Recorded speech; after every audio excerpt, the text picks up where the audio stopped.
Each episode of Cars on the Road is packed full of new and unique characters, and obviously for a reason. Mattel is having a heyday releasing diecasts, playsets, and other merchandise from the show, and they're no doubt going to take advantage of all the new characters and release as many of them as possible. So today, we're going to be thoroughly examining all the vehicles that appear in Cars on the Road Episode 1, Dino Park, and discussing which ones will most likely be released. I will be ranking them as to whether I think they'll be released this year, in the near future, in the distant or very distant future, or never. We start off the episode in Radiator Springs, and most of our favorite characters here haven't changed a bit. But because Mattel marketed regular Mater as On the Road Mater as a single, in a 2-pack, and in a 4-pack, it is possible they could market the other residents like Fillmore and Sally for On the Road, though I doubt it since they don't actually go on the trip. However, I don't think Mattel will be able to ignore Ramon's new paint job for long, and I bet we'll be seeing him released with his new On the Road series paint job very soon. I bet we'll see On the Road Ramon this year even. Then, we don't see any new characters in this episode until McQueen and Mater arrive at Dino Park, except there is the brief scene at Carhenge where we see some car-shaped rocks.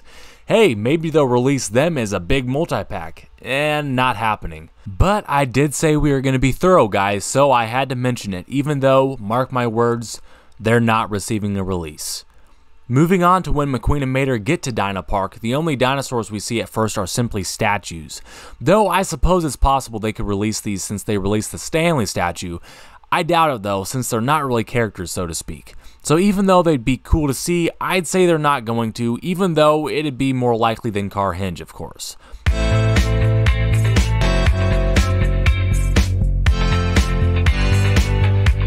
As McQueen and Mater are looking around, we see a lot of other tourist cars, mostly from the back. There's a chance these could receive releases eventually because Mattel has been known to release a lot of cars that have appeared only from the back, such as Colin Borev, who we got this year, though all of those ones took a while for them to get to, and Mattel has more important ones to get to before they dive into these ones.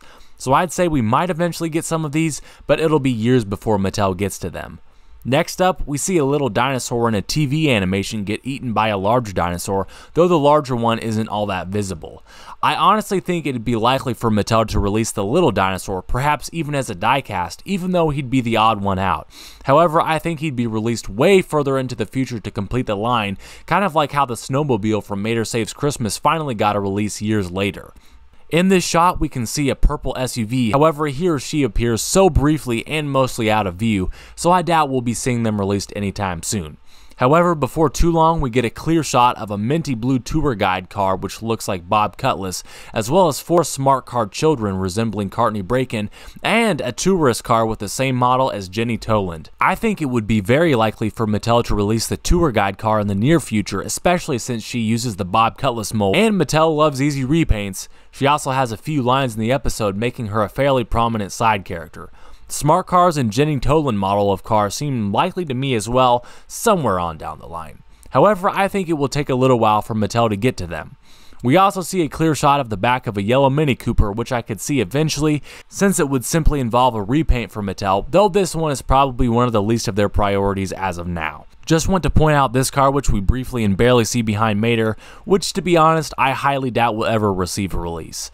Then we get into Mater's dream. First, we see the cave car versions of McQueen and Mater here, which I definitely think Mattel will release as diecast very soon. Tomica has already released both of them, and we've already seen a plastic version of Cave Car McQueen revealed in a playset.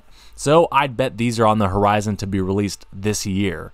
We also briefly see a horde of migrating dinosaurs of some kind, and one of these guys is already receiving a release as a mini racer. I think eventually Mattel will release this as a regular 155 scale diecast as well, maybe around the time the little dinosaur on the TV is released, which will probably be in a long time. The only other character, if you will, that we see in the episode is the much larger green dinosaur that eats the Crinkleosaurus Rex. We see this dinosaur as part of the newly revealed playset, though not in full form. Perhaps it will be released as a plastic figure eventually, but it would have to be much larger than the Roll and Chomp dino, so I highly doubt it. The only way in which this massive green dino will even remotely be released, at least I presume, is in this playset. And those are all the characters I can envision Mattel releasing from the first episode of Cars on the Road, Dino Park. Tune in next time where I'll discuss all the possible releases from the episode 2 of Cars on the Road, Lights Out. There's a lot of cool ones there. Anyways, take care guys, I'll see you next time.